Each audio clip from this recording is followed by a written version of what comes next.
Astaghfirullah. Bismillahirrahmanirrahim. Assalamualaikum warahmatullahi wabarakatuh.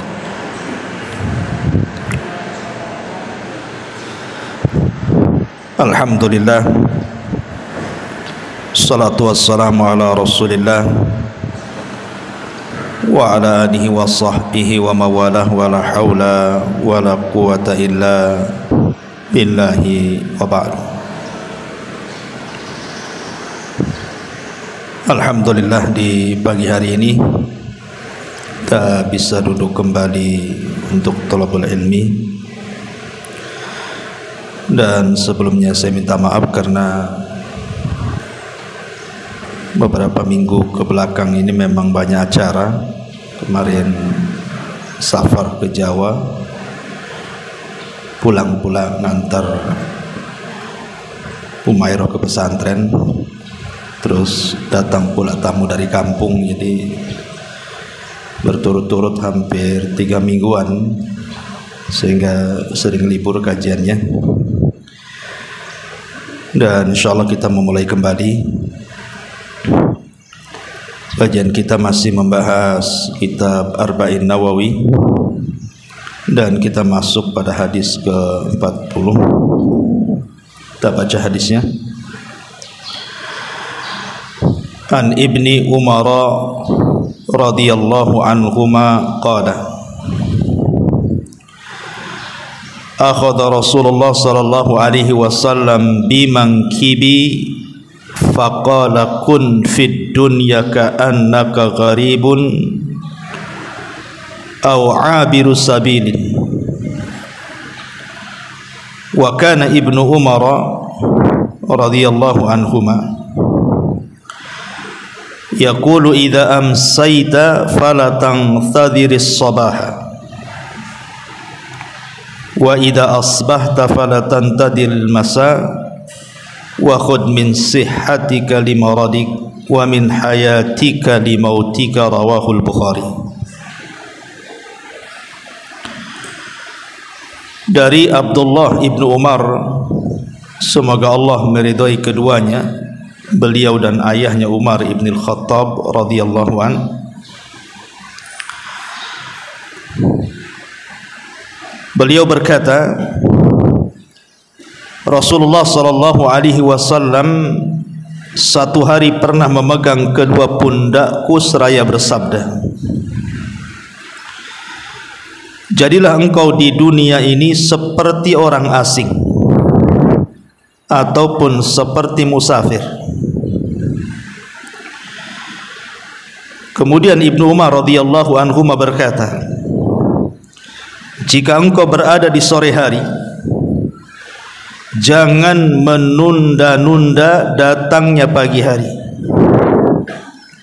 dan jika engkau di pagi hari, maka jangan menunda-nunda sampai datang sore hari.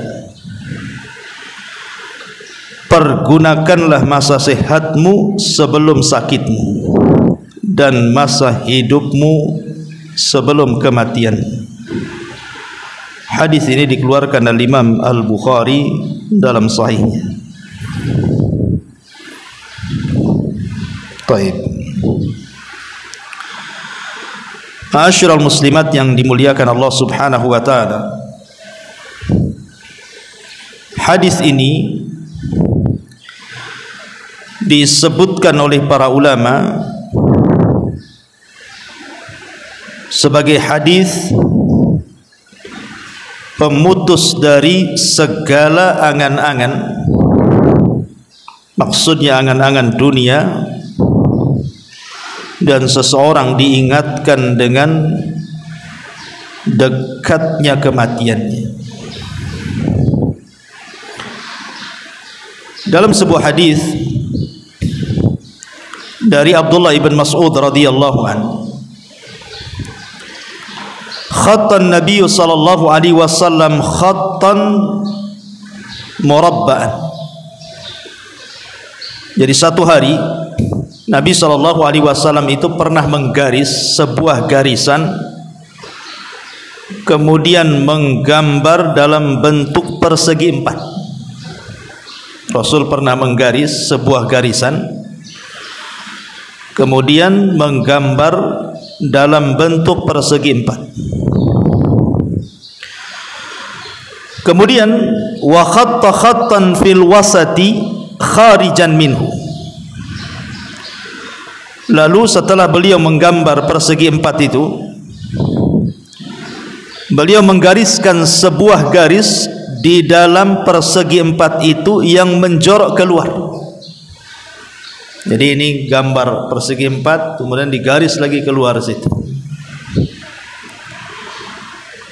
Kemudian wa khatta khututan sigharan ila hadha alladhi fil wasati min janibihi alladhi fil wasati wa qala hadha al insan wa hadha ajaluhu muhitum bih. Kemudian Nabi SAW di tengah-tengah kotak tersebut menggaris lagi dengan garisan-garisan kecil yang banyak. Kemudian beliau bersabda, garis di tengah ini adalah ibarat seorang manusia yang dikelilingi oleh persegi empat itu, maksudnya ajalnya yang mengelilinginya.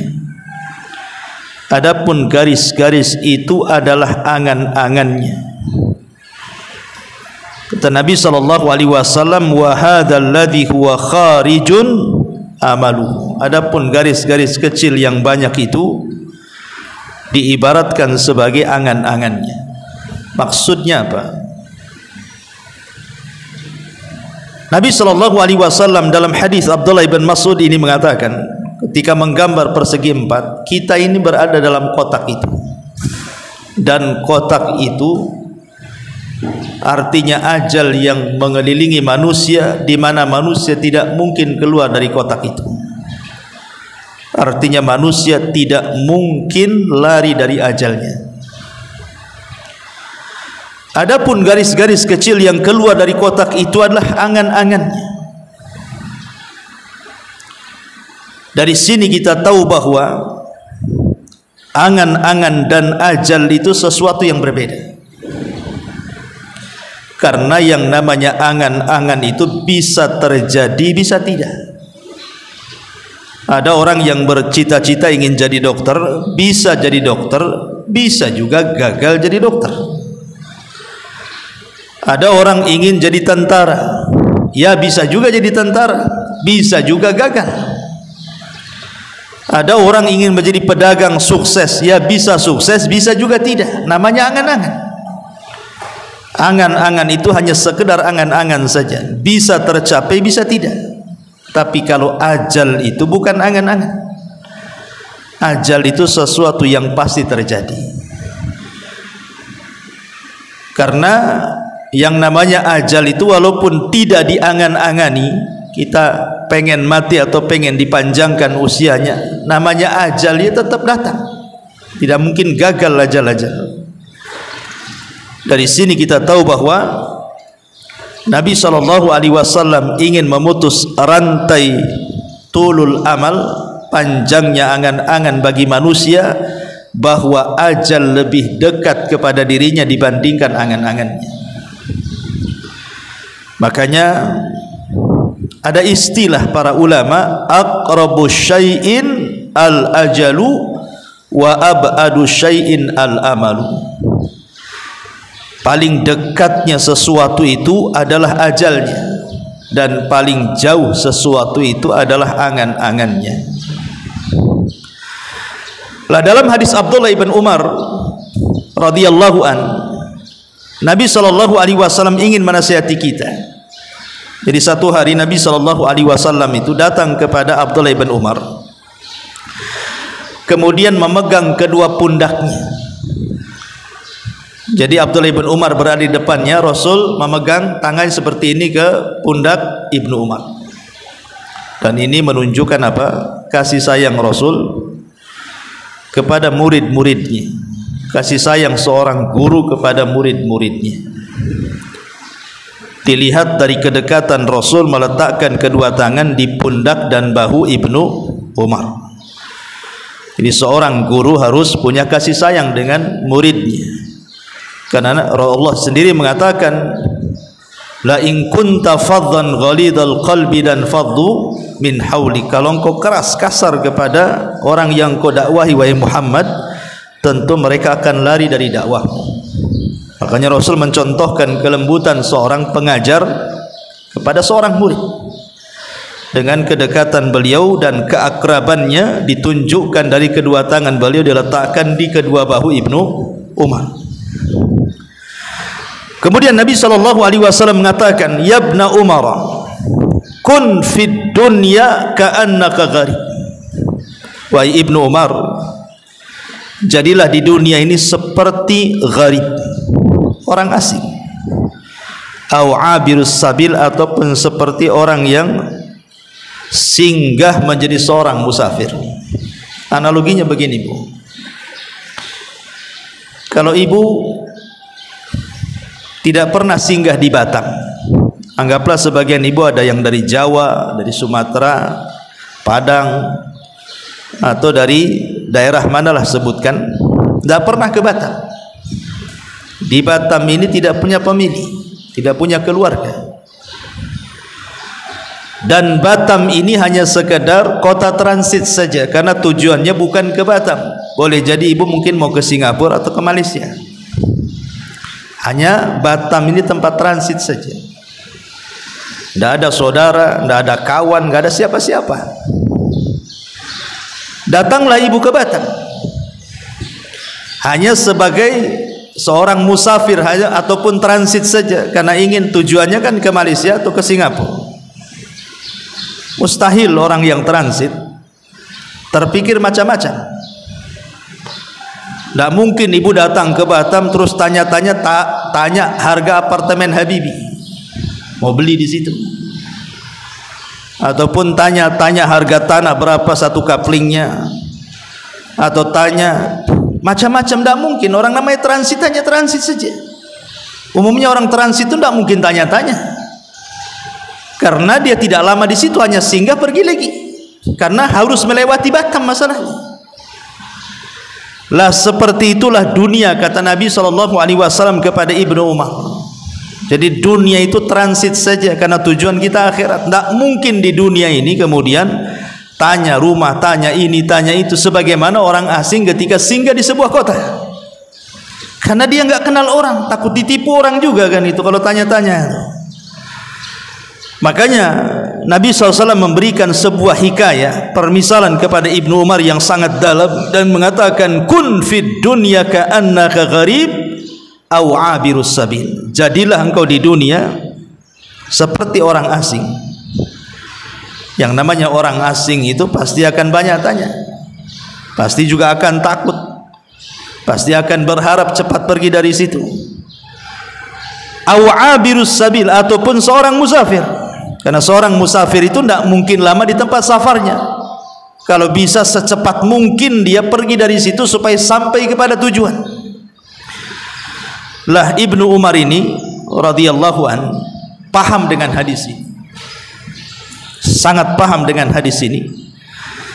Makanya kenapa Ibnu Umar kemudian berkata, saking pahamnya dengan nasihat Nabi SAW, kata beliau, idza amsayta falatan tadir sabah wa idza asbahta falatan tadiril masa wa khudh min sihhatika limaradik wa min hayatika limautik. Jika engkau di sore hari, maka segeralah beramal, jangan menunggu di waktu pagi. Dan jika engkau di waktu pagi juga segera beramal, jangan nunggu di waktu sore. Ambillah di waktu sehatmu sebelum sakitmu, dan di waktu hidupmu sebelum kematian. Ma'asyiral muslimat yang dimuliakan Allah Subhanahu wa taala, Abdullah ibn Umar radhiyallahu anhuma sampai-sampai dijelaskan dalam biografi beliau ini bagaimana zuhudnya beliau dan memegang amanah Nabi SAW untuk dijadikan dunia ini sebagai tempat persinggahan seorang musafir atau orang yang asing yang sampai di situ. Abdullah ibn Mas'ud radhiyallahu anhu sampai memuji Ibnu Umar dan mengatakan, inna amlaka syababi Quraisyin li nafsihi anid dunya Abdullah ibn Umar. Orang yang paling bisa menahan dari pemuda-pemuda Quraisy untuk dirinya terhadap dunia, aku tidak melihat kecuali Abdullah ibn Umar radhiyallahu anhu. Ini pujian daripada Abdullah ibn Mas'ud radhiyallahu anhu. Makanya Al-Hafidh Adz-Dzahabi dalam kitabnya At-Tadhkirah, jadi satu hari manusia datang kepada Ibnu Umar radhiyallahu anhuma dan menawarkan kekuasaan. Itu di zaman fitnah tuh. Dan ketika itu tidak ada yang lebih mulia yang masih hidup kecuali beberapa sahabatlah, salah satunya adalah Abdullah ibn Umar radhiyallahu anhuma. Jadi orang-orang ini datang kepada Ibnu Umar dan mengatakan, anta sayyidun nasi wa ibnu sayyidihim. Ibnu Umar, engkau ini pemimpin sekarang dan engkau putra pemimpin, karena dia putra Umar bin Khattab. Wan nasu bika radun, manusia sudah berkumpul, mereka mau menjadikan kamu sebagai pemimpin kami. Wa nahnu nubayyi'uka, dan kami siap membaiatmu. Jadi manusia datang dari mana-mana meminta kepada Ibnu Umar untuk siap dibaiat dan menjadi pemimpin mereka, karena kala itu terjadi kekosongan pemimpin. Tetapi Ibnu Umar radhiyallahu anhu mengatakan, la, tidak, wallahi, demi Allah, sampai bersumpah, tidak, demi Allah. Beliau mengatakan, wala yuhraku fi mahjamati damin, aku tidak mau ada satu tetes darah pun tertumpah di negeri ini. Karena biasanya apabila terjadi kekosongan pemimpin kemudian rebutan menjadi pemimpin, pasti terjadi peperangan kan itu. Makanya Ibnu Umar lebih baik menghindar dari fitnah. Padahal sudah jelas-jelas loh kekuasaan di hadapan dia. Manusia sudah redha. Kebanyakan manusia mendukung Ibnu Umar, tapi Ibnu Umar menolak karena takut ada satu tetes darah tertumpah di negeri itu. Kalau sekarang ya jangan begitu. Sekarang pilih saya, jangan pilih dia. Saya paling hebat, dia tidak hebat. Bahkan bayar buzzer lagi kan untuk memenangkan supaya menjadi pemimpin. Karena di zaman sekarang ini sudah hilang zuhud masalahnya. Zuhud yang hilang itulah maka mengakibatkan seseorang itu akhirnya rakus dengan kekuasaan. Dan ini tahu salah satu daripada serapan nasihat Nabi SAW kepada Ibnu Umar. Maka Ibnu Umar betul-betul mempraktikkan sampai urusan kekuasaan saja dia lari, tidak mau, karena dia tahu tanggung jawabnya seperti apa. Ma'asyiral muslimat yang dimuliakan Allah Azza wa Jalla, sampai satu hari disebutkan dari Samir Ar-Riyahi, dari bapaknya dia mengatakan, jadi Ibnu Umar radhiyallahu anhu ini satu hari syariba ma'an, dia meminum air yang sangat dingin sekali, air mineral yang sangat dingin diminum oleh Ibnu Umar. Fabaka fashtadda buka'u, tiba-tiba Ibnu Umar menangis dan semakin menjadi tangisannya. Faqila lahu, dikatakan kepada Ibnu Umar, wa ma yubkika ya Ibnu Umar, apa yang membuat anda menangis wahai Ibnu Umar? Maka Ibnu Umar mengatakan, tadzakartu ayatan fi kitabillah, karena aku teringat satu ayat dalam Al-Quran, wahila bainahum wa baina ma yashtahun, fa'araftu anna ahlan nar la yashtahuna syai'an syahwatuhumul ma, wa qad qala Allah azza wa jal afidu alaina minal ma au mimma razaqakumullah. Karena Ibnu Umar teringat dengan permintaan penduduk neraka kepada penduduk sorga dan mengatakan, berilah kepada kami setetes air atau makanan yang Allah rizkikan kepada kalian. Dan ini permintaan terakhir penduduk neraka di dalam neraka, karena permintaan mereka Pertama, mereka minta kepada Allah Subhanahu wa taala agar dikeluarkan dari neraka. Tetapi Allah Subhanahu wa taala justru tidak mengajak bicara penduduk neraka.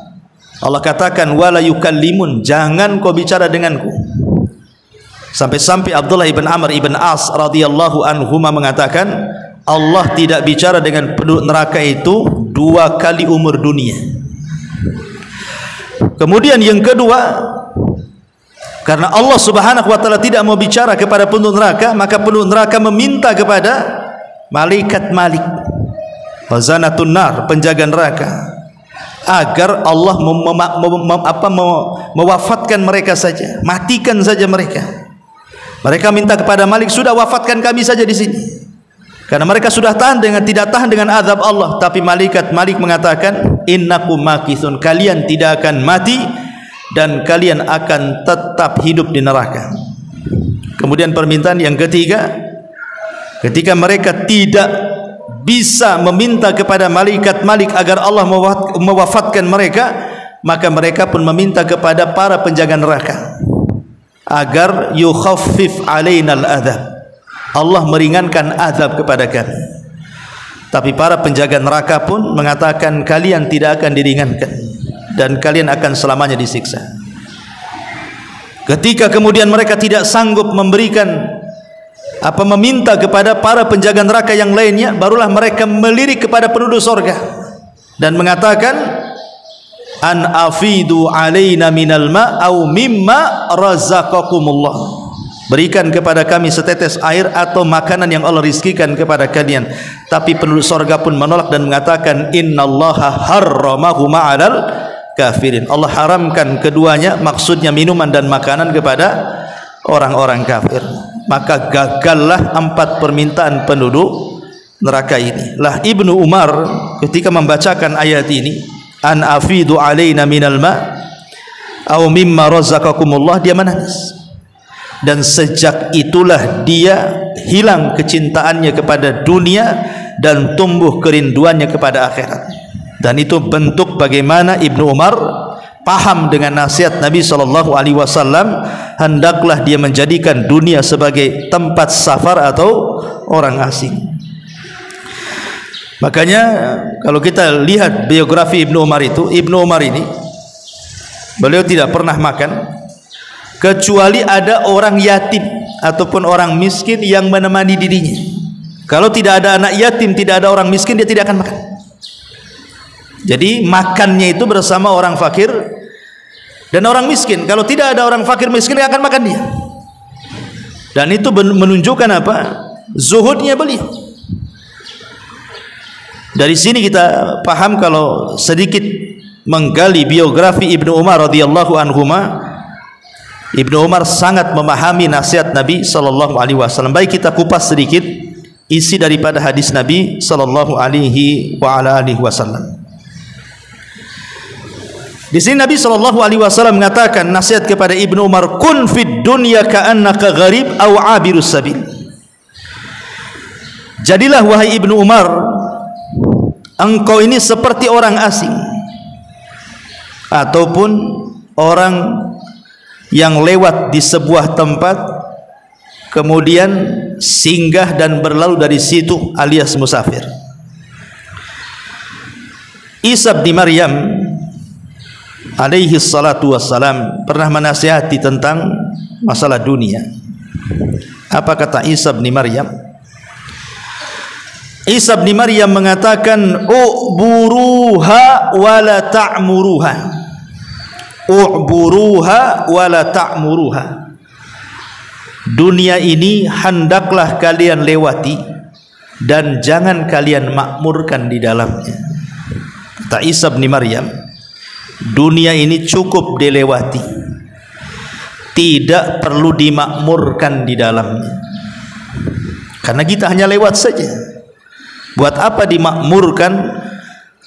Waktu, tenaga, biaya kita habiskan di dunia sehingga ketika datang kematian semua ditinggalkan. Makanya kata Isa, lewati, jangan dimakmurkan. Kenapa demikian? Al-Imam Ibnul Qayyim rahimahullahu ta'ala mengatakan, muhibbud dunya la yanfaqu min thalathin. Pecinta dunia ini tidak lepas dari 3 perkara. Orang kalau cinta dunia pasti tidak lepas dari 3 perkara, kata Ibnu Al-Qayyim rahimahullahu ta'ala. Apa itu? Hammun lazimun wa ta'abun daimun wa khasratun la yanqadi. Yang pertama, kegelisahan yang terus menerus. Yang kedua, kecapean dan keletihan yang tidak berujung, dan penyesalan yang tidak pernah berhenti. Yang pertama, kesedihan dan kegelisahan yang terus menerus. Yang kedua, kecapean dan keletihan yang berkelanjutan. Dan yang ketiga, penyesalan yang tidak pernah berhenti. Inilah dunia. Coba kita perhatikan, dunia ini lebih banyak membuat sedih dibandingkan senang. Cobalah perjalanan ibu dari kecil, bagaimana ibu rasakan sejak kecil itu, senang atau tidak? Kemudian setelah menginjak remaja, kemudian dewasa, kemudian menikah, kemudian punya anak, rasanya lebih banyak sedih dibandingkan bahagia. Dan kesedihan itu selalu lewat. Apabila datang kebahagiaan, datang lagi kesedihan. Kayaknya nggak pernah berujung tuh. Kemarin saja baru tertawa, hari ini pula sudah menangis. Kemarin baru bahagia, hari ini pula sudah gundah gulana. Begitu juga capek letih. Siapa yang tidak capek di dunia ini? Stres, bu. Mikir macam-macam kan, mikir itu. Mikir pengen punya rumah, pengen punya tanah, pengen punya uang, pengen punya baju, tas, macam-macam orang di dunia ini. Dan itu kan tidak ujung-ujung ada kan, harus mencari, lelah letih. Kadang-kadang nekan pula suaminya untuk membelikannya, padahal dia tahu kemampuan suaminya seperti apa. Ya karena dunia ini melelahkan. Ujung-ujungnya penyesalan. Kenapa? Karena sudah dikumpul-kumpul pun ditinggalkan. Makanya ada istilah hakikatud dunya at-tajmi'u wat-tafriqu. Hakikat dunia itu, ibu kumpul-kumpulkan sudah banyak, ibu tinggalkan. Ibu tinggalkan. Berapa banyak coba orang-orang yang sudah kaya sukses itu akhirnya meninggal dunia kan? Dia kan gak mungkin berpikir besok akan mati. Tidak ada orang yang mereka rakus dengan dunia itu berpikir besok akan mati. Gak mungkin, mustahil. Tetapi namanya kematian itu pasti sebuah kelaziman. Makanya di sini Imam Abdul Qayyim mengatakan, hammun lazimun wa ta'abun daimun wa hasratun la tanqati. Ma'asyiral muslimat yang dimuliakan Allah Azza wa Jalla, kalau kita melihat sedikit kisah para sahabatnya, Abu Dzar Al-Ghifari radhiyallahu anhu. Satu hari datang seorang laki-laki masuk ke rumah Abu Dzar Al-Ghifari. Maka pandangan orang ini melihat di sekeliling rumah Abu Dzar Al-Ghifari. Pasti ibu kalau punya rumah kan minimal teras depan itu, ruang tamu kan pasti dihiasi, bukan? Di situ ada lemari, nanti dalam lemari itu mesti ada bunga-bunga, entah ada perlak-perlik, entah ada barang-barang yang kalau orang melihatnya itu akan takjub. Kursinya pun yang bagus, mejanya yang bagus, toplesnya yang bagus, sampai warna riasnya pun harus cantik kan gitu. Orang kalau punya rumah pasti yang pernah dihiasi pertama kali ruang tamunya. Lah orang ini masuk melihat di sekeliling rumah Abu Dzar Al-Ghifari radhiyallahu anhu. Fata'ajjab, dia pun heran. Kemudian mengatakan, ya Abu Dzar, aina mata'ukum? Wahai Abu Dzar, kok rumah ini kosong? Kok enggak ada barang-barang, enggak ada kursi, enggak ada meja, enggak ada lemari, enggak ada macam-macam, kosong blong rumahnya. Hanya ada tikar kecil saja. Kemudian kata Abu Dzar, inna lana baitan nuwajjihuhu ilaihi salihah mata'ina. Sesungguhnya ini bukan rumahku loh. Kata Abu Dzar, ini bukan rumahku. Rumahku itu adalah rumah yang kelak aku akan sampai di sana. Dan disitulah engkau akan melihat barang-barangku yang sangat indah yang tidak pernah kau lihat. Maksudnya apa? Surga. Jadi Abi Dzar Al-Ghifari mengingatkan kepada orang ini bukan rumahku. Rumahku di sana. Kalau di sini engkau tidak melihat barang-barang yang indah, nanti lo di sana aku akan melihat. Kemudian kata Abi Dzar Al-Ghifari radhiyallahu anhu mengatakan, innahu la budda laka min mata'in ma dumta hahuna. Kemudian orang ini ngomong sama Abu Dzar, Abu Dzar, ya paling tidak adalah barang-barang yang kau bisa nikmati selama kau berada di sini dan belum pindah ke sana. Masa nggak ada sama sekali? Kan kamu masih hidup di sini, belum hidup di sana, gitu maksudnya. Maka Abi Dzar dengan tegas mengatakan, inna sahibal manzil la yada'una fihi. Sesungguhnya pemilik rumah ini tidak mungkin meninggalkan barang-barang yang harusnya ada di sana diletakkan pula di sini. Saya tidak mau. Maunya saya semua yang ada di sini ada di sana. Dan ini menunjukkan apa? Zuhudnya para sahabat Nabi SAW. Dan ini senada dengan kisahnya Abu Ubaidah ibn al-Jarrah radhiyallahu anhu. Jadi Umar radhiyallahu anhu ketika menjadi khalifatul Islam sepeninggal Abu Bakar Siddiq radhiyallahu anhu mengerahkan pasukan untuk membebaskan Baitul Maqdis dalam perang Qadisiyah. Lah ketika itu pemimpin perang adalah Abu Ubaidah ibn al-Jarrah menggantikan Khalid ibn Walid. Jadi ketika Baitul Maqdis ini sudah dikuasai kaum muslimin dan kunci Baitul Maqdis siap diserahkan kepada Amirul Mukminin Umar bin Khattab, Abu Ubaidah menyurati Umar agar datang dari Madinah ke Syam untuk mengambil kunci Baitul Maqdis. Karena syaratnya yang mengambil kunci itu adalah Umar, pemimpin kaum muslimin. Berangkat Umar dari Madinah menuju Syam. Sebelum kemudian Umar tertuju kepada Baitul Maqdis, dia ingin melihat kondisi rumahnya Abu Ubaidah, tenda perangnya itu, jenderal perangnya itu hidupnya seperti apa. Jadi Umar ibn Khattab radhiyallahu an kemudian singgah di tenda Abu Ubaidah ibn al-Jarrah, satu di antara 10 sahabat yang dijanjikan masuk surga itu. Kemudian setelah Umar masuk, beliau melihat di sekitar tenda, di dalam tenda itu kok tidak ada barang-barang, kok kosong itu tenda itu, padahal dia jenderal perang. Oh, kalau sekarang jenderal, kita lihatlah mantan jenderal itu, bisnisnya di mana-mana, rumahnya di tengah kota, besar luar biasa. Itu mantan jenderal zaman sekarang kan gitu. Ini masih menjabat. Abu Ubaidah ibn al-Jarrah ini masih menjabat, belum pensiun, belum purnawirawan. Jadi Umar ini melihat di sekitarnya, falam yara syai'an, dia tidak melihat sesuatu, satu barang pun tidak ada di tenda itu. Jadi Umar mengatakan, aina mata'uk, mana barang-barangmu?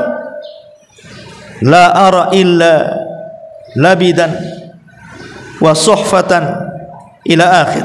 Aku tidak melihat kecuali hanya benda-benda yang tidak ada harganya, hanya mungkin piring untuk makan, gelas untuk minum gitu. Kemudian Umar bin Khattab radhiyallahu mengatakan, anta amir, engkau ini pemimpin, ya minimalnya adalah barang-barang mewah. Namanya perang itu kan ada harta rampasan perang kan itu. Apalagi yang diserbu ini bukan negara miskin, yang diserbu ini negara Kisra, negara kaya adidaya, otomatis kan kekayaannya banyak itu.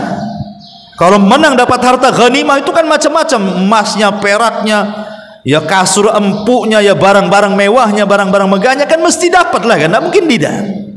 Kok tidak ada di tenda itu barang-barang berharga sedikit pun. Jadi Umar mengatakan, wa anta amir, kau ini pemimpin. Kemudian Umar bin Khattab radhiyallahu an meminta kepada anak buahnya, kepada para prajurit, datangkan makanan yang biasa dimakan pemimpin kalian, maksudnya Abu Ubaidah bin al-Jarrah. Apakah okelah di tendanya tidak ada barang-barang yang berharga, boleh jadi mungkin makanannya spesial, ya mungkin makanannya spesial yang luar biasa gitu. Kalau di zaman sekarang ya makanan-makanan mahal lah gitu. Rupanya ketika didatangkan makanan itu adalah makanan yang biasa dimakan para prajurit. Jadi nggak ada bedanya, prajurit makan itu, dia juga makan itu. Nggak ada bedanya antara jenderal dan pasukannya. Dari situlah kemudian Umar bin Khattab fabaka, beliau pun menangis. Faqala, dan dia mengatakan kepada Abu Ubaidah, ghayyaratna dunya ghairaka ya Aba Ubaidah. Dunia telah merubah kami semuanya, kecuali engkau wahai Abu Ubaidah. Dunia tidak merubah dirimu. Kami semua dirubah dunia kecuali engkau. Ini yang ngomong bukan orang biasa loh, Umar bin Khattab radhiyallahu anhu. Kalau sudah Umar yang ngomong, ya memang Abu Ubaidah itu seperti itu kan gitu. Karena pujian Umar tidak mungkin sembarang orang dia mengatakan seperti itu. Makanya Umar mengatakan, ghayyaratna dunya, dunia sudah merubah kami. Illa anta ya Abu Ubaidah, kecuali engkau wahai Abu Ubaidah, dunia sama sekali tidak berubah. Itulah makna, karena Abu Ubaidah sangat paham hadis Nabi sallallahu alaihi wasallam dalam sebuah hadis, mali walid dunya, mali walid dunya. Kata Nabi sallallahu alaihi wasallam, apalah aku dengan dunia ini? Apalah aku dengan dunia ini? Illa mathalu ma yaj'alu ahadukum isba'ahu hadhihi wa asyara Yahya bisyababati fil yammi falyangdur bima tarji. Demi Allah, tidaklah dunia dibandingkan akhirat melainkan seperti salah seorang di antara kalian meletakkan jarinya, Yahya perawi hadis berisyarat dengan jari telunjuknya ke laut, lalu lihatlah apa yang dibawa dari jari jemari itu. Jadi kalau ada lautan, kemudian kita celupkan jarinya, kemudian diangkat lagi, paling ada satu tetes itu. Lah satu tetes itulah menjadi perebutan satu dunia manusia sejak zaman Adam sampai yang terakhir mati. Sementara kekayaan Allah itu terbentang lautannya.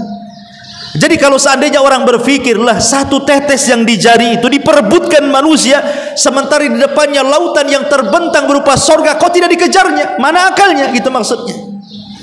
Lah kita rebutan yang satu tetes, sementara yang lautan tak bertepi kok ditinggalkan. Akalnya di mana? Seolah-olah Rasul ingin mengatakan demikian. Ini lautan terbentang loh, kenapa kalian tidak kejar? Kenapa ngejar yang setetes itu?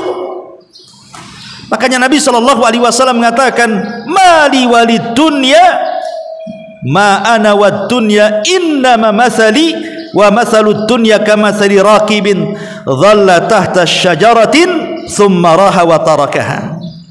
Apalah arti dunia bagiku, kata Rasul? Apa urusanku dengan dunia? Sungguh perumpamaanku dan perumpamaan dunia adalah seperti pengendara yang berteduh di bawah pohon, lalu istirahat sesaat kemudian meninggalkannya. Sebagian ulama hadis mengatakan dunia ini seperti kailulah. Tahu kailulah, tidur siang. Jadi seolah-olah Rasul ingin mengatakan, kita ini lagi safar, capek, ada pohon di situ, kemudian kita duduk di situ, hanya kailulah, tidur sesaat, tidur siang, kemudian setelah bangun, kemudian kita pergi lagi. Itulah dunia, seperti singgah di bawah pohon, hanya sekedar tidur kemudian pergi. Pendeknya kehidupan dunia, dan memang pendek kan. Sekarang kan ibu yang usianya 40-50 tahun kan udah nggak terasa. Mungkin masa lalu itu hanya kenangan saja kan. Oh dulu ibu pernah kecil sekolah di sini, main di situ, kemudian remaja sekolah di sini di situ, kemudian dewasa sekarang sudah menikah, punya anak, sebagainya, sudah punya cucu. Kok cepat kali zaman ini. Seolah-olah tahu-tahu saja ya, tahu-tahu kecil, remaja, dewasa, tahu-tahu ngaca sudah beroban semuanya. Ya itulah dunia, nggak terasa. Bahkan kalau waktu zaman dulu itu kayaknya lama sekali. Saya masih ingat tuh kalau dulu itu siang dari pagi sampai sore itu kan lama kali. Tapi sekarang kan dari pagi ke sore itu cepat sekali rasanya. Tahu-tahu zuhur, asar, maghrib. Ini kayak kajian saja, baru tadi kita ngaji udah 9.42 sekarang nih. Terasa duduk kayak gini. Ya. Nah ini menunjukkan bahwa dunia ini hanya sesaat. Bahkan ada seorang sahabat, Salman Al-Farisi radhiyallahu anhu. Ma'ruf kisah Salman Al-Farisi, seorang sahabat yang keliling dari satu negara ke negara berikutnya hanya mencari hidayah. dari beragama penyembah berhala berupa api, Majusi, kemudian masuk Nasrani, kemudian dibeli oleh tuan Yahudi sampai akhirnya dapat hidayah masuk Islam. 3 agama dilewati itu Salman Al-Farisi, Majusi, Nasrani, Yahudi, baru Muslim, ya. Dan Salman Al-Farisi walaupun demikian termasuk as-sabiqun al-awwalun, dia orang-orang yang lama mengikuti jejak Nabi. Salman Al-Farisi seolah-olah ketika Allah Subhanahu wa taala tidak menghendaki Abu Lahab masuk ke dalam Islam, Allah ganti Salman Al-Farisi yang bukan orang Arab justru mendapatkan hidayah saat kematiannya, detik-detik wafatnya. Jadi Sa'ad bin Abi Waqqas ini satu di antara 10 sahabat yang dijanjikan surga ini datang menjenguk Salman saat wafatnya. Kemudian dilihatnya Salman ini menangis, maka Sa'ad bin Abi Waqqas berusaha menghibur Salman dan mengatakan, alaisa qad sahibta Rasulullah sallallahu alaihi wasallam kada wa kada, alaisa kada wa kada, alaisa kada wa kada. Wahai Salman, engkau ini orang yang paling lama berkawan dengan Nabi, sekian dan sekian waktu engkau sudah berbuat begini dan begitu bersama Nabi, engkau sudah berbuat begini dan begitu bersama Nabi.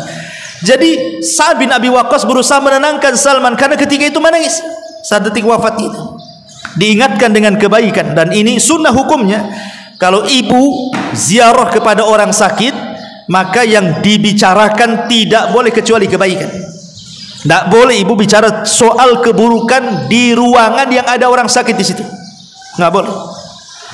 Tetapi ceritakan kebaikan, kau ini orang baik, atau diceritakan ke kawannya biar dia dengar. Sayang dia sakit, jadi dia orang baik, mudah-mudahan Allah sembuhkan dia, supaya dia dengar waktu sakitnya.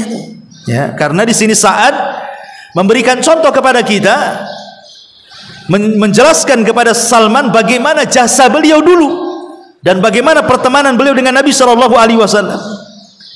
Qala Salman, tapi Salman mengatakan, dia mengatakan, ma'abki wahidatan minal isnain, aku bukan menangis karena satu di antara 2 perkara. Kata Salman, aku menangis bukan karena satu di antara 2 perkara. Kemudian Salman mengatakan, ma'abki dhannan lid dunya wala karahiyatan lil akhirah. Demi Allah aku mati bukan karena aku terikat dengan dunia, aku tidak mau meninggalkan dunia, bukan itu. Bukan pula aku membenci akhirat, karena orang mati itu cuma 2 nih. Kenapa orang itu kemudian saat kematiannya sulit, sehingga kemudian terkadang di antara mereka itu harus koma berbulan-bulan loh, bertahun-tahun. Ada Allah siksa seperti itu orang tuh, gak mati-mati. Ada orang koma bertahun-tahun itu. Boleh jadi karena dipersulit kematian. Kan ada orang yang mati itu ketika berwasiat, yang diwasiatkan itu urusan dunia, padahal dia akan berpisah dengan dunia. Aneh itu.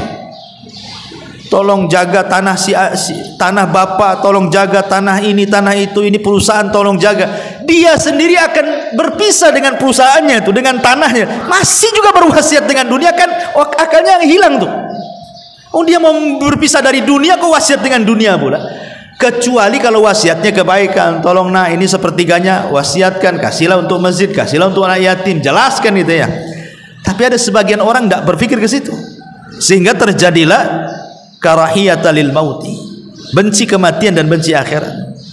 Kata Salman, aku menangis bukan karena takut meninggalkan dunia atau benci dengan akhirat, walakin, kata Salman, akan tetapi, walakin Rasulullah sallallahu alaihi wasallam ahida alayya ahdan. Dulu Rasul pernah berjanji kepadaku dan aku pernah berjanji kepadanya. Aku khawatir janji yang pernah aku berikan atau Rasul SAW janjikan kepadaku, aku tidak bisa menepatinya. Kemudian dia mengatakan, fama arani illa qad ta'addaitu, dan aku tidak pernah melihat pada diriku kecuali aku sudah melampaui janji itu. Aku belum bisa menepati janji yang dijanjikan Rasul kepadaku. Lah saat ini mendengar Salman mengatakan seperti itu, heran. Jangan-jangan Rasul juga pernah janji kepada dia dan dia belum melaksanakannya. Jadi Sa'ad ini mendesak kepada Salman, wa ma'ahida ilaika, apa yang dijanjikan Rasul kepadamu wahai Salman? Jangan-jangan aku juga sama gitu ya. Maka Salman Al-Farisi radhiyallahu an mengatakan, annahu yakfi ahadakum mithlu zadir raqib wala arani illa qad ta'addaitu wa ma anta ya Sa'ad fattaqillah idza inda hukmika wa idza hakamta wa inda qasamika idza qasamta wa idza hammika idza hamamta. Kata Salman Al-Farisi radhiyallahu an, Rasul dulu pernah berjanji kepadaku agar engkau wahai Salman menjadikan kehidupan dunia ini dalam berjalan di atas dunia ini mithlu zadir raqib, ambillah perbekalan secukupnya seperti seorang musafir berbekal. Ibu kalau berbekal safar, tidak mungkinlah rumah dibawa. Macam mana bawa rumah? Walaupun punya kendaraan, tidak semua orang itu bawa kendaraannya kan. Ibu mau safar ke Jawa, punya mobil bagus di sini. Ada sebagian kita yang bawa, ada sebagian kita yang tidak bawa kan. Malas pula mau bawa mobil, bagus dia charter di sana. Ya. Dan tidak mungkin juga ibu bawa beras, bawa bumbu-bumbu dapur kan itu. Yang penting bawa ATM isinya uang semua. Artinya kan orang kalau mau safar itu kan dia pasti cari yang ringan. Makanya kalau orang cerdas dalam safar itu dia tidak mau bawa koper banyak-banyak kan. Ngapain bawa koper banyak-banyak kan itu. Bagus beli pakaian di jalan. Ya, pulang bawa oleh-oleh jadinya kan. Kalau bawa koper banyak-banyak, bawa oleh-oleh di sana tak jadi beli. Pulangnya sekoper itu yang kita bawa kan. Pasti orang kalau safar itu dia cari yang paling ringan tuh. Kalau bisa jangan nenteng lah, nenteng dompet saja. Karena sekarang ini safar dimudahkan, mau makan tinggal makan, mau beli pakaian tinggal beli, di mana saja pun ada pasar gitu.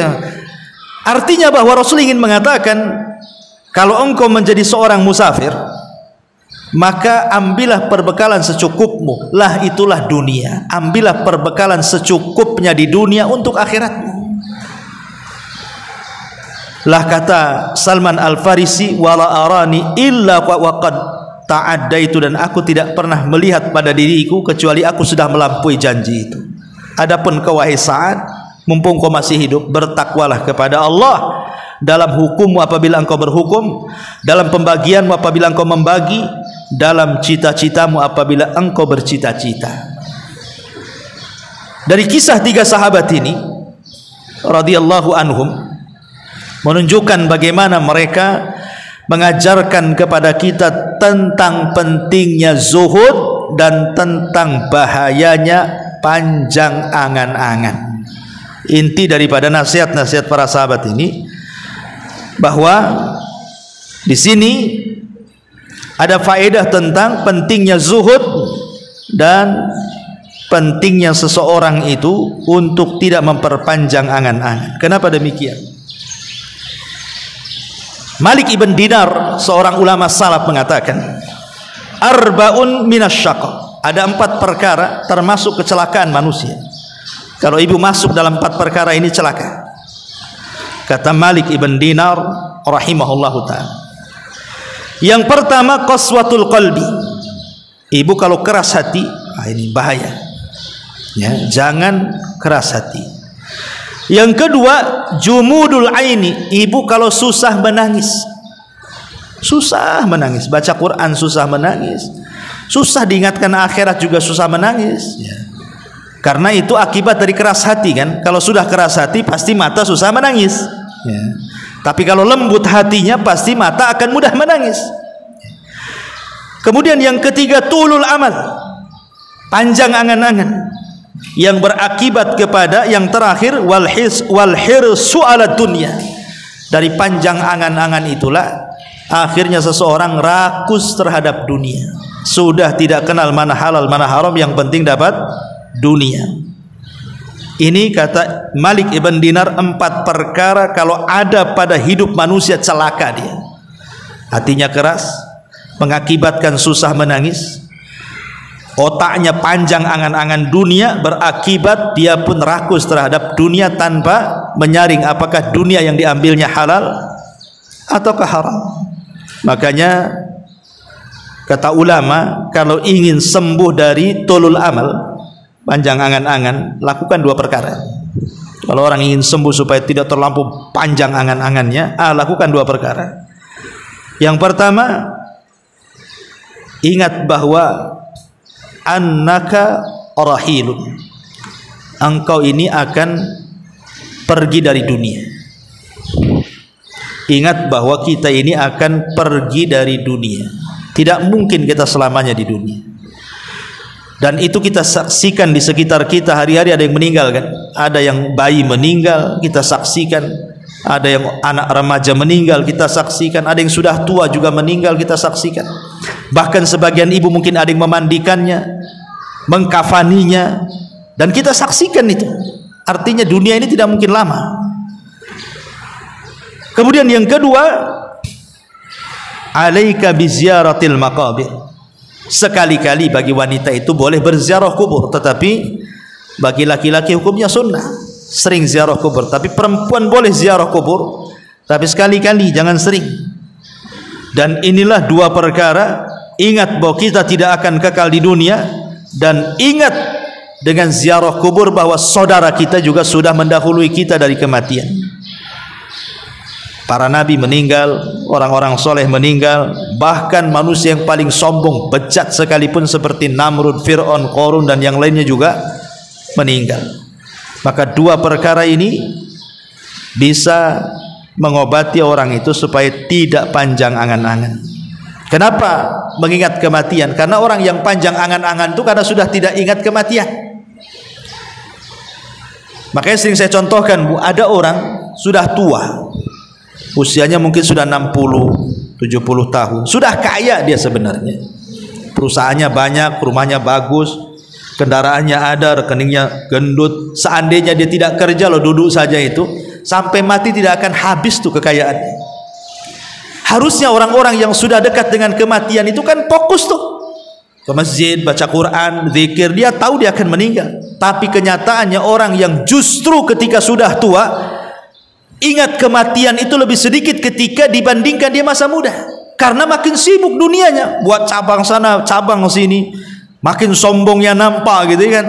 Lah ini kan karena tidak mengingat kematian tadi. Sudah tua tapi tidak ingat kematian, disiksa dengan dunianya. Lah sebab yang kedua, karena dia tidak pernah ziarah kubur. Coba kalau dia sering ziarah kubur, nampak gitu ya, bahwa tetangganya dikubur di sini, tetangga depan dikubur di situ, kawan sekolahnya dia dikubur di sini.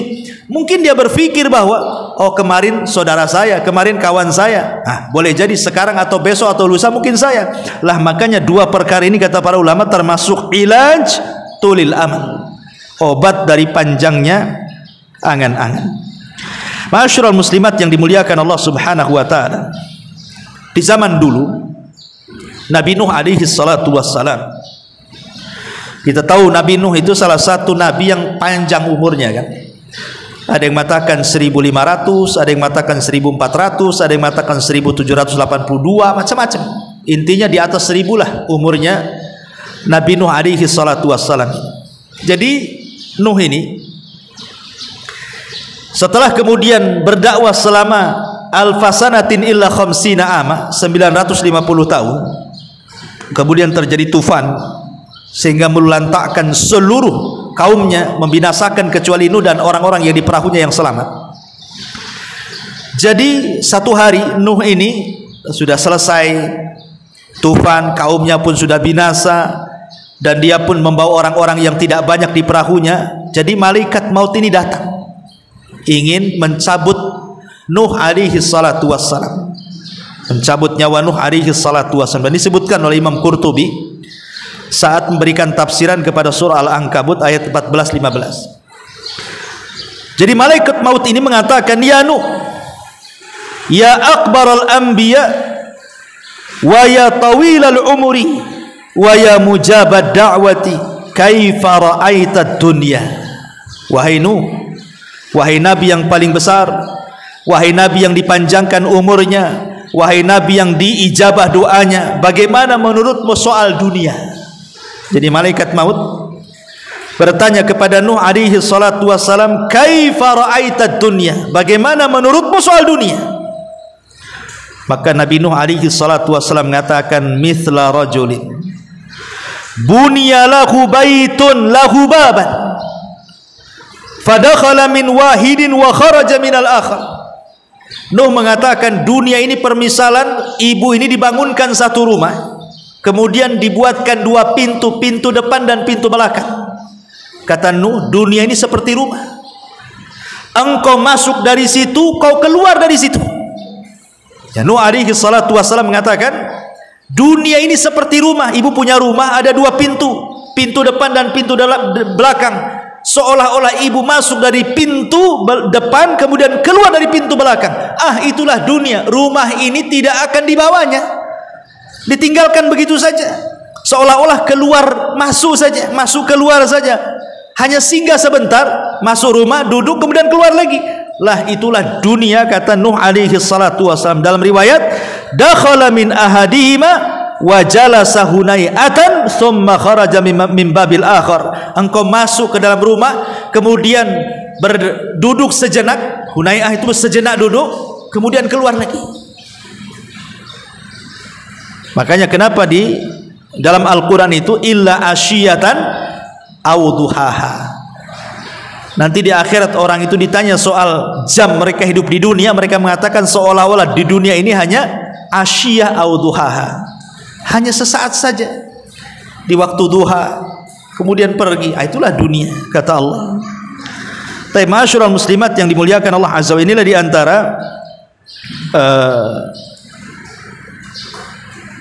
kisah-kisah sahabat Nabi SAW dan juga para nabi. Nasihat terakhir dari hadis ini adalah perkataan Ibnu Umar radhiyallahu anhuma di ujung riwayat, "Idza amsayta fala tantadiris sabah wa idza asbahta fala tantadiril masa wa khudh min sihhatika limaradik wa min hayatika limautik." Ini nasihat Ibnu Umar kepada kita. Jika engkau berada di sore hari, jangan menunggu datangnya pagi hari. Dan jika engkau berada di pagi hari, jangan menunggu datangnya sore hari. Maksudnya, kalau pagi ini kita bisa beramal, jangan nunggu nanti sore. Pagi ini ibu bisa punya uang ingin sedekah, sudah langsung sedekahkan. Ya, pagi ini ibu bisa ingin baca Quran, ya sudah, jangan diprogram, nanti sore kan ada waktu. Kalau pagi ini ingin silaturahim ke saudara yang sedang sakit, ya sudah, segerakan hari ini berangkat. Karena belum tentu sore bisa gitu. Betapa banyak orang yang mengagendakan sesuatu ternyata tidak jadi. Tapi berapa banyak orang-orang yang tiba-tiba ada program dijalankan langsung jadi pula dia kan. Rame-rame kita ke rumah si Anu, rame-rame datang. Tapi kalau kita sore aja lah, biar kita tenang, senang, waktunya ada. Ketika sore banyak pula alasan kawan-kawan kan. Oh, nggak bisa datang, nggak bisa hadir, nggak bisa ini, nggak bisa itu, karena ini, karena itu, banyak macam kan. Makanya kenapa kemudian di sini Ibnu Umar mengatakan kalau bisa beramal di waktu pagi, jangan pula nunggu di waktu sore, ataupun sebaliknya, karena umur manusia tidak tahu. Dari sini Nabi Shallallahu Alaihi Wasallam mengatakan, badiru bil a'mali sab'an. Bersegeralah kalian beramal saleh sebelum datang 7 perkara. Dan ini sudah saya jelaskan ke ibu-ibu. Apa itu?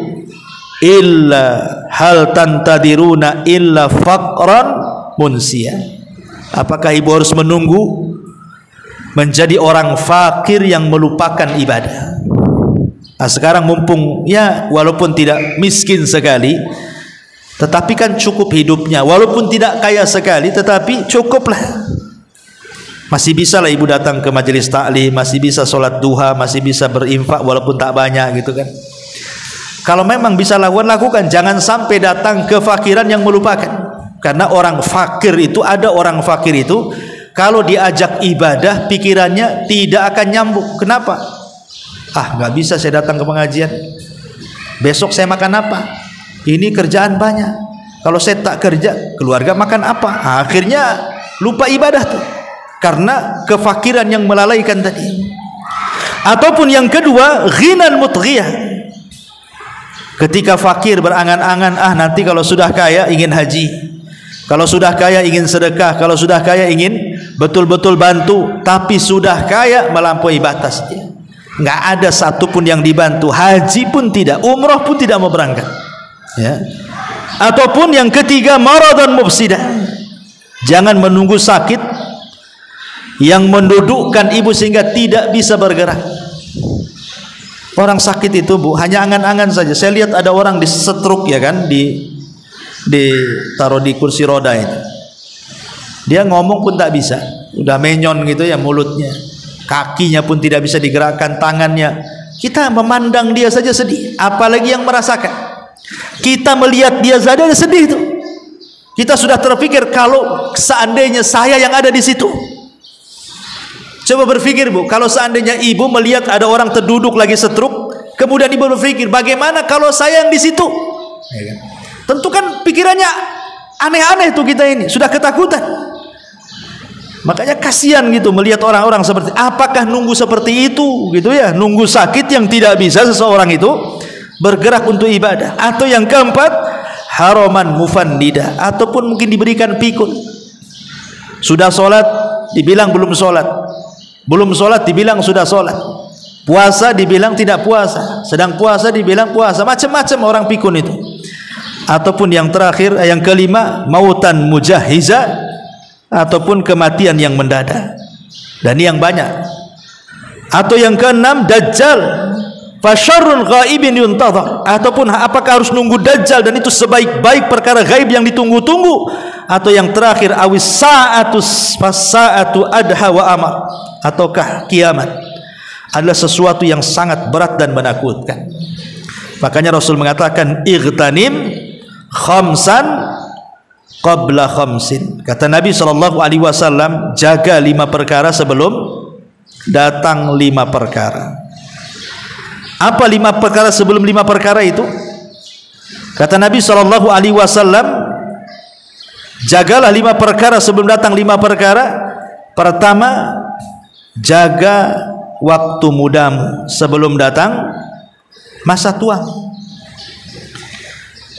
Sekarang ibu, kita lihat ibu punya anak remaja lah. Kalau ibu yang sudah tua, yang anaknya sudah gadis atau anaknya sudah bujang, kita lihat kan mereka itu gesitnya luar biasa. Naik motor aja bisa ngebut-ngebutnya orang tuh. Anak muda itu kan, Bu, suruh ke pasar aja sebentar aja dia, kan lagi gesit-gesitnya. Dan ibu pernah merasakan itu, jalan ke sana kemari tidak punya capek. Itu anak muda tuh.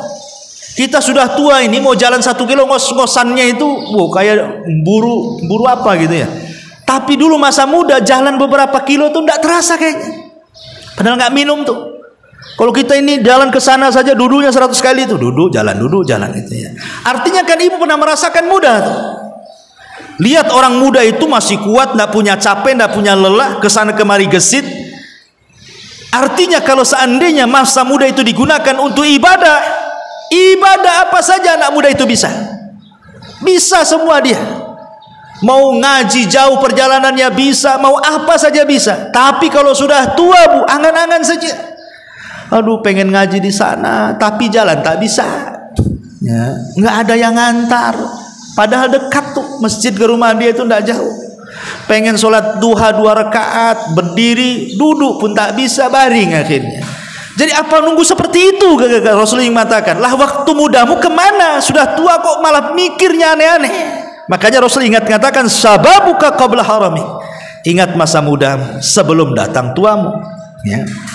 Kemudian yang kedua, sihhati qabla saqami. Sihhataka qabla saqamika. Ingat masa sehatmu. Lihat orang sehat itu, semua dimakan kan, Bu? Orang sehat cuma dimakan. Yang kata dokter nggak boleh pun tetap aja dihantam dia, karena merasa sehat dia. Nggak boleh loh makan ini, nanti kolesterol naik. Enggak lah, bismillah saja. Orang sehat nggak peduli. Tapi kalau sudah sakit, baru terasa nih. Dikasih makanan enak depan dia, jangan, nggak boleh dekat-dekat ini. Nggak boleh kata dokter nih. Ini kalau saya mati 3 hari mati nih katanya. Ini kalau saya makan nih, habislah saya. Macam-macam kan orang. Kalau orang sudah sakit ini baru terpikir tuh, nyesel saya makan ini, coba saya nggak makan ini, saya nggak begini gitu ya. Artinya ketika di waktu sehat itu, urusan makan saja seseorang itu berpikir. Makanya saya katakan, orang kalau usia 40 tahun ke bawah, itu kalau makan pakai mulut, Bu, ya, Makan pakai mulut, semua masuk. Sate mau 100 tusuk, gulai mau 100 baskom, semua masuk. Ya. Tapi kalau 40 tahun, 50 tahun ke atas tuh makan pakai otak, Bu. Ya kan? Dia nggak pakai mulut, pakai otak nih. Nah, cocok nggak nih? Masuk nggak nih? Gula nggak nih? Kolesterol nggak nih? Naik nggak darah nih? Nah kan otaknya berpikir dia. Memang nggak haram, itu menjaga kesehatan. Tapi dari situ saja nikmat Allah sudah dicabut sebenarnya. Ya kan? Sudah 40 tahun ke atas sudah otaknya berpikir dia, enggak semua bisa dimakan. Enggak semua bisa diminum, enggak semua orang itu bisa lelah letih seperti di masa ketika dia sehat. Makanya di sini Rasul mengatakan wasihataka qabla saqami. Kemudian yang ketiga wa ghinaka qabla faqri. Dan masa kayamu sebelum datang kefakiranmu. Berapa banyak orang fakir menghayal. Dulu saya pernah kaya, kenapa saya nggak begini? Kenapa saya nggak begitu? Sekarang sudah miskin kok angan-angan. Kadang-kadang ada orang yang datang ke saya. Berapa orang udah nggak kesebut lah, Ustadz. Coba saya kenal dengan Ustadz dulu katanya. Waktu saya punya tambang, saya masih punya perusahaan, saya masih di atas. Mungkin pondok Ustadz sebentar aja, sekejap mata jadi katanya. Kok kenal dengan saya waktu miskin pula katanya. Subhanallah. Ada orang seperti itu datang ke saya itu. Ya mudah-mudahan Allah berikan kekayaan kepada antum. Insyaallah mudah-mudahan kaya betul. Takutnya sudah kaya balik lagi ke awal kan gitu ya. Dah miskin datang lagi kedua kalinya, itu sama aja namanya. Jadi di sini Rasul mengatakan wa ghinaka qabla faqri wa faraghaka qabla syaghali. Dan masa luangmu sebelum datang sibukmu. Ini juga sering terjadi. Udah sibuk baru terfikir kenapa banyak waktu tidak belajar. Makanya kenapa Imam Ahmad ibn Hanbal rahimahullah mengatakan ta'allamul ilma, belajarlah ilmu sebelum datang masa tua. Kata Imam Ahmad, belajarlah ilmu sebelum datang masa tua. Karena orang sudah tua belajar itu ya hanya jiping saja, ngaji kuping aja kan Bu. Masuk telinga kanan, keluar telinga kiri. Nanti lama nih 1 jam ngaji nih, ditanya sama suami, tadi Abu Merah ngomong apa? Antah enggak apa-apa. Tengoklah di catatan katanya. Tengok di catatannya dulu. Tunggu. Nah ini itu poin banyak kelewat juga. Jadi di sini menunjukkan bahwa wa faraghaka qabla syaghali. Karena kenapa dulu di masa muda mungkin ibu ini bisa ngapal? Karena kesibukannya belum banyak kan Bu. Sekarang sudah tua kan banyak yang ngurus cucu, yang ngurus anak, yang ngurus ini, banyak yang diurus. Sehingga terpecahlah akal itu. Hafalan terpecah. Jadi susah untuk nyimpan karena simpanan yang lain loh harus lebih banyak porsinya. Jadi ingat duitnya lebih besar dibandingkan ingat hafalannya. Makanya agak sulit gitu ya. Kemudian wahayatika qabla mautik, dan kehidupanmu sebelum kematianmu. Karena kalau orang sudah datang ajalnya, apa kata Allah? Allah mengatakan fa idza jaa ajaluhu la yastakhiruna sa'atan wa la yastaqdimun. Apabila datang ajal seorang tidak mungkin ke depan, tidak mungkin ke belakang. Dan dia pun mengatakan laula akhartani ila ajalin qarib la asaddaqa wa akum minas salin. Kalau Allah kembalikan aku ke dunia, tentu aku akan bersedekah dan tentu aku akan termasuk orang-orang yang saleh. Tapi kan mustahil. Itu hanya penyesalan yang tidak ada guna. Wallahu alam. Ini diantara hadis ke-40. Taib sampai di sini. Kita tutup. Taib kita kasih waktu 10 menit tuh tanya jawab, silakan.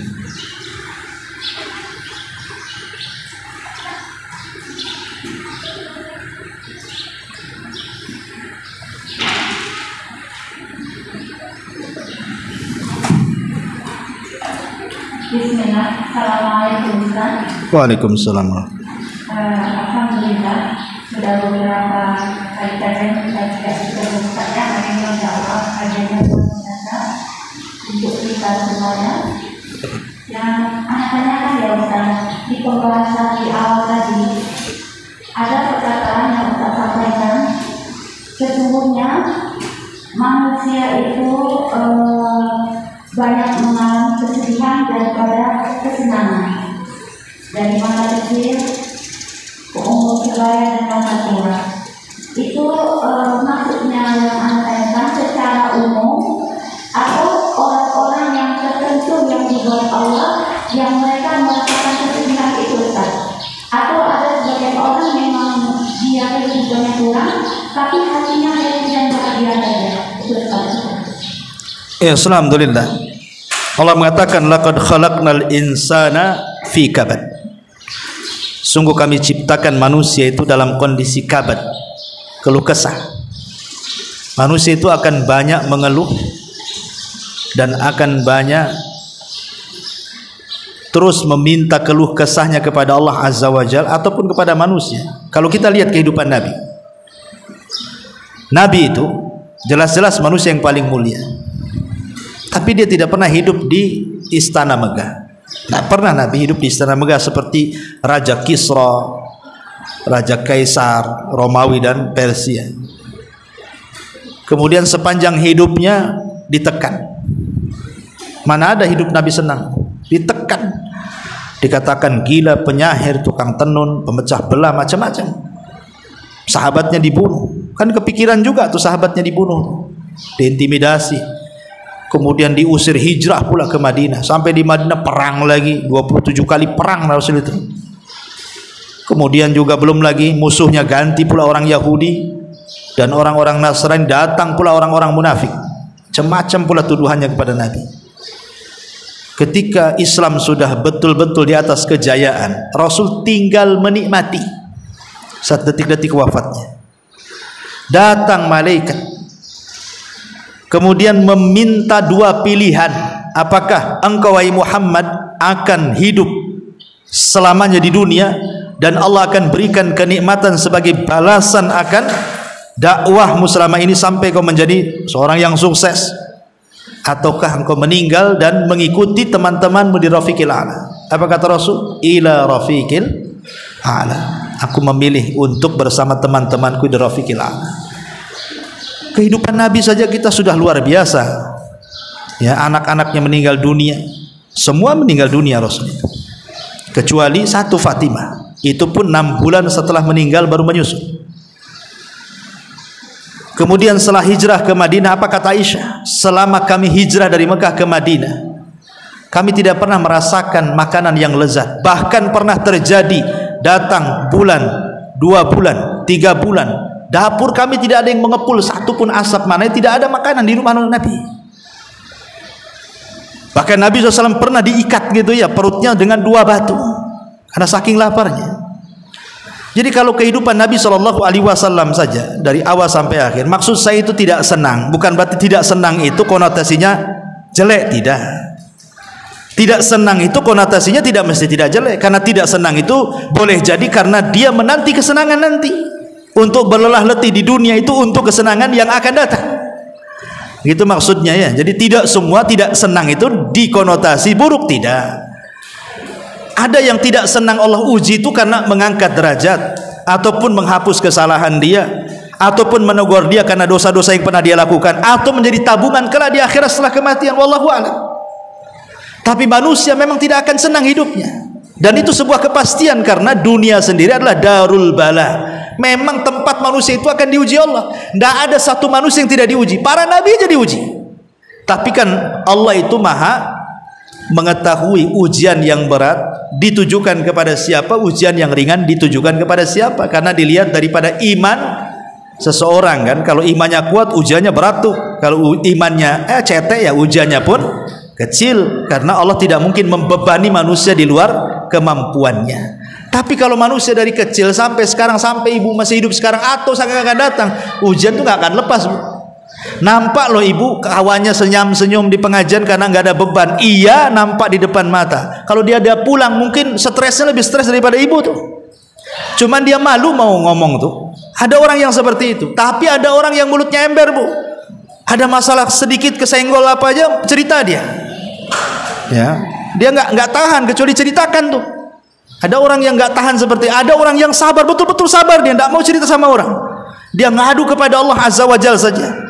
Tapi ada orang yang tidak mau ngadu kepada Allah, ngadu pula sama orang. Masih mending orang itu ngajak bicara, ngadu sama Facebook loh. Facebook nggak bisa bicara loh. Lah kadang-kadang kan manusia itu, tapi pasti manusia diuji, dan ujian itu akan terus-terusan. Tetapi walaupun demikian kan ada busyra, kabar gembira. Inna ma'al usri yusra. Tidak semua ujian itu begitu. Nah, pasti satu kesulitan itu akan datang 2 kemudahan, 3 kemudahan, pasti akan keluar. Setelah keluar itu bukan terus keluar, ada lagi ujian yang lain kan begitu. Ya, bahasanya nelayan handal itu tidak mungkinlah dia bisa menjadi nelayan hebat kecuali dia harus menghadapi ombak yang besar. Makin ditempa ombak, makin handal dia nelayan itu. Artinya orang itu kalau banyak ujian, kalau dia lewat ujian yang kecil, ujian itu udah saya lewati itu, ya itu gampang itu, nggak terlalu stres. Tapi kalau orang nggak pernah kena ujian stres. Ya, jangan lagi soal ujian habis ludes hartanya ya. Kadang-kadang hartanya masih ada. Ya. Tetapi banyak orang-orang yang gara-gara hartanya diambil sedikit oleh Allah itu udah kayak kiamat besar, Bu. Banyak orang-orang yang seperti itu. Nah, artinya bahwa ujian itu ya sebuah kepastian. Ada yang konotasinya memang baik, Allah dalam rangka mengangkat derajat. Ada yang konotasinya tidak baik, sengaja Allah menegur supaya berhenti dari maksiat. Nah, itu saja sih. Wallahu a'lam.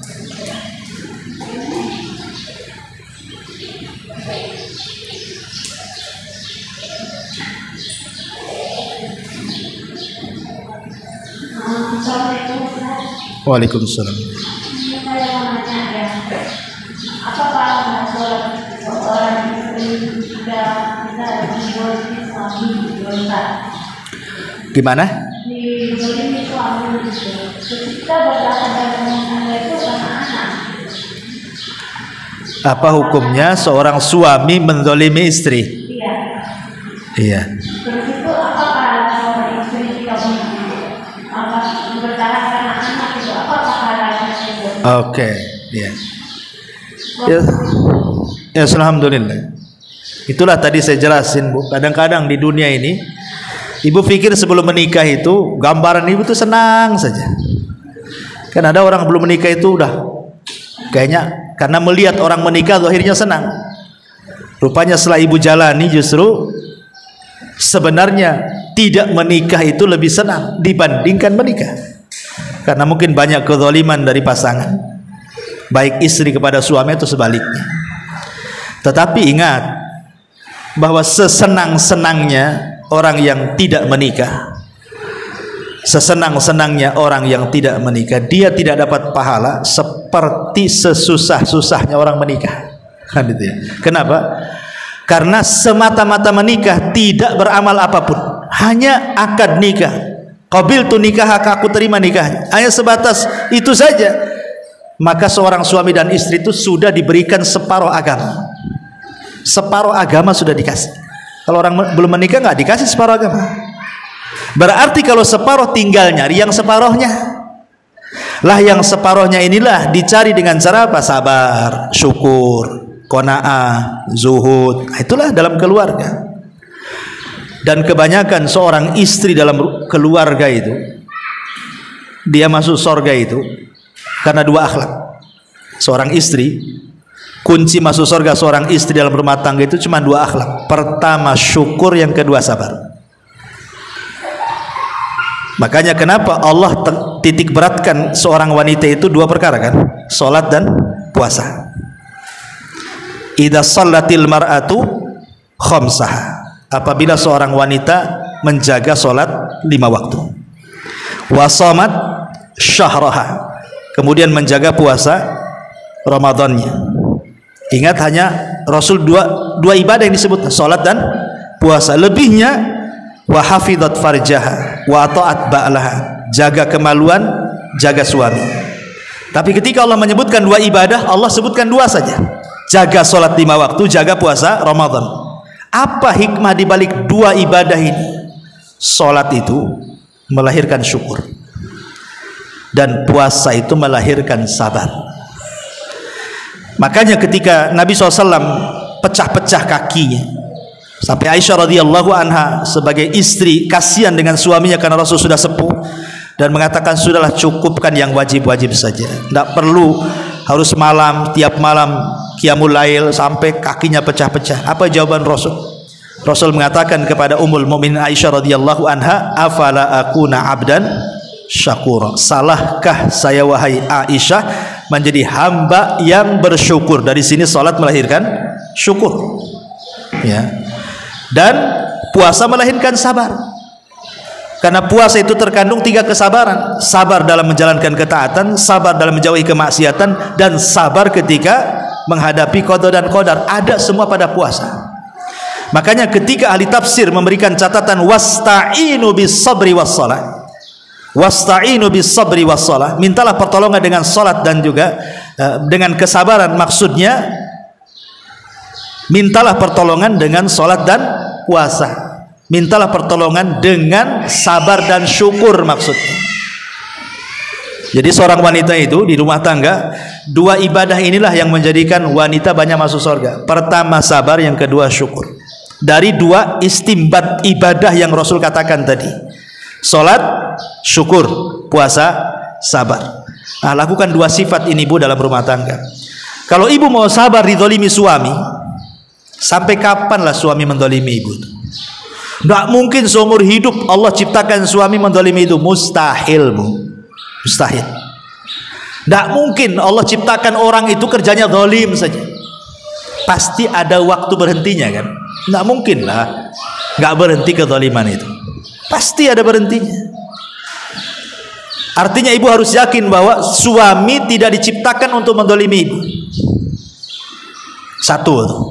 Kalaupun dia melakukan kezaliman, lah ketika itu suami memang sedang mengikuti syaitan. Tapi hakikatnya manusia tidak seperti itu, karena manusia itu kan fitrah asalnya. Dia menjadi jahat itu karena ada setannya di situ. Maka yang tugas ibu pertama sabar. Sabar, artinya sabar ya sabarlah. Gimana lagi mau saya dapat punya suami seperti ini. Lah ibu ini ketika ibu katakan gara-gara anak itu, ibu orang berakal namanya. Kurang apa seorang sahabiah di zaman Rasul namanya Ummu Hakim. Ya. Ummu Hakim itu di zaman Nabi, suaminya gila.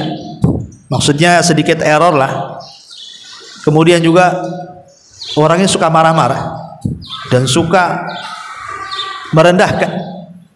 Kadang-kadang lisan itu kan lebih sakit tuh dibandingkan mukul. Kalau mukul sekali udahlah kan itu. Tapi kalau suami ngomong yang enggak merendahkan tuh kan sakitnya tuh di sini, Bu ya. Artinya bahwa ini Ummu Hakim ini itu suaminya begitu, Bu. Agak sedikit gila, kurang akal. Yang kedua kalau ngomong suka merendahkan dan suka marah-marah. Mau ibu punya suami kayak gini? Kan nggak mau lah kan itu. Kurang waras saja nggak mau, apalagi ditambah dengan marah-marahnya, ngerendahinnya. Seandainya setengah gila saja nggak mau ibu tuh punya suami. Ini udah setengah gila orangnya, bang marah-marah, tapi dia sabar. Ketika suaminya ngomong sama dia, anti kadhari ummi, engkau seperti punggung ibuku, nangis dia. Karena kalimat itu dalam jahiliyah talak artinya. Datang kepada Rasulullah supaya didamaikan, tapi Rasul mengatakan bisa itu kalimat talak atau. Kenapa Ummu Hakim kemudian ngomong seperti itu kepada Rasul? Sampai turun surah Mujadilah itu khusus untuk dia, satu surat itu. Karena dia memandang anak-anaknya. Anak-anak dia banyak. Belum tentu kalau dia nikah dapat bapak nih, dia jadi bapak anak-anaknya. Karena emosional bapak angkat dengan bapak kandung itu beda. Jahat-jahatnya bapak kandung itu adalah sedia sayang sama anaknya tuh. Bahkan ada istilah, nak cukuplah bapakmu jadi bajingan. Nah, kamu janganlah seperti bapakmu. Nah, masih ada lah kan kemauan bapaknya itu anaknya lebih baik daripada bapaknya. Tapi kalau bapak angkat udah banyak kejadiannya. Kadang-kadang diusir anaknya, anak angkatnya diusir. Dia memang ingin nikah ibunya saja. Ya. Ataupun mungkin ibu tidak menikah lagi, akhirnya anak-anak jadi yatim kan, yatim hidup bahasanya. Iya kalau orang tuanya, bapaknya tanggung jawab, kalau enggak, ya maka sebenarnya yang harus ibu lakukan pertama berdoalah, Bu. Doa itu pengetuk pintu langit. Makanya sering analogikan, kalau saya benci sama ibu, tapi ibu datang ke saya hari ini ngetuk pintu, tuk tuk tuk, ustad gitu. Gak mungkin lah gak saya buka, Bu. Tiap hari datang ngetuk, tiap hari datang ngetuk. Gak mungkin gak saya buka, pasti dibuka. Awalnya sih sewot, ngapain kita ketukan gitu ya kan. Lama-lama kan disalami, apalagi ibu datang bawa rantang, ya kan, bawa roti, bawa apa. Lama-lama lembut lah saya ini. Itu kepada manusia loh ya. Allah itu mimbabil aula. Ini namanya mafhum aulawi. manusia saja kalau diketuk hari-hari datang sayangnya, apalagi Allah yang tidak ada dendam. Kalau hari-hari diketuk pintu langit dengan doa, dengan ya Allah lembutkan hati suami, ya Allah ambil waktu-waktu yang mustajab. Mustahil lah Allah itu nutup pintu suami, itu mustahil. Maka doa bu, sepertiga malam doa, minta diketuk tuh pintu langit itu tiap hari kalau bisa. Lama-lama dilembutkan lah. Yang punya hati itu Allah kok. Ya kalau ibu doakan yang jelek-jelek, mati aja lah suami saya, ya Allah mati saja dan kecelakaan ya, biar saya terhindar. Anda itu nggak bagus ya kan. Jadi satu doa ya. Yang kedua introspeksi. Kadang-kadang apa yang kita alami hari ini itu karena warisan dosa masa lalu, kita tidak tahu. Mungkin kita dulu ya kan, kita tidak tahu ya masa lalu ibu seperti apa, masa lalu saya seperti apa, masa lalu orang lain. Semua orang tuh punya masa lalu. Ada yang masa lalunya baik, ada yang masa lalunya tidak baik. Ada yang masa lalunya penuh dengan ibadah, ada yang masa lalunya penuh dengan maksiat. Sekarang ketika kemudian masa lalu sudah berlalu, ibu sudah mulai hijrah, bertobat gitu kan. Terkadang Allah Subhanahu wa taala memberikan ujian dengan cara mungkin suami jadi jahat, anak jadi nakal, tetangga jadi jahat, orang tua kurang macam-macam. Itu terkadang itu untuk menggugurkan dosa lalu tuh. Kita tidak tahu saja. Mungkin kita punya dosa dulu-dulu tidak tahu. Sekarang Allah berikan ujian, mau sabar atau tidak? Kalau sabar boleh jadi itu sebagai pengangkat dosa yang dulu-dulu lah pernah kita lakukan. Kita tidak tahu. Karena ada sorga itu tidak bisa diraih dengan sholat, tidak bisa diraih dengan puasa, tidak bisa diraih dengan sedekah, hanya bisa diraih dengan sabar. Ada sorga itu yang hanya bisa diraih dengan kesabaran. Dan sabar itu tidak seperti sholat. Sholat itu capek bu, ada gerakan, ada wudhu, jaga baju, jaga najis, jaga hadas. Tapi sabar itu kan di sini. Ya, jadi sabar-sabarin aja lah bu. Jadi itulah sabar. Yang kedua syukur. Ibu jangan memandang keburukan suami 100%, tapi lihat kebaikannya. Kalau ibu merasa suami jelek terus, ibu sudah nggak hidup di bumi itu. Mungkin sudah dibunuh sama suami. Tapi ibu masih hidup, punya anak pula, masih makan juga di situ, masih satu atap dengan suami. Ya, artinya kan suami masih lah, mungkin lah sekali-kali dia mungkin, kalau dia mungkin orang awam kadang mukul, ya didoakanlah mudah-mudahan ya dia tak mukul, jangan didoakan mudah-mudahan patah pula tangannya gitu. Ataupun lisannya mungkin dia jahat, ya mudah-mudahan lisannya dirubah sambil sedikit-sedikit. Nanti ada masalah, insya Allah ada masanya bu. Kalau ibu terus nasihati, bersabar, berdoa, adalah waktunya. Ya, kalaupun itu belum terjadi, ya anggap saja itu laluan dalam kehidupan. Itu ujian bagi ibu. Bersabar, karena mengakhiri perceraian itu tidak baik dalam agama. Itu sama dengan membantu syaitan. Apalagi tadi ibu bagus karena anak-anak. Kalau bisa jangan begitu, karena Allah bu. Ya, jangan karena anak-anak, nggak dapat pahala. Saya sabar karena Allah. Ya, dengan melihat anak-anak. Ya ibu ya, kalau sabar karena anak-anak ini nggak ada ibadahnya itu. Semua sabar itu karena Allah Subhanahu wa taala. Wallahu a'lam. Saya harus ngantar orang ke bandara ini. Subhanallah bihamdika, asyhadu an la ilaha illa anta astaghfiruka wa atubu ilaik. Wallahu ta'ala. Assalamualaikum warahmatullahi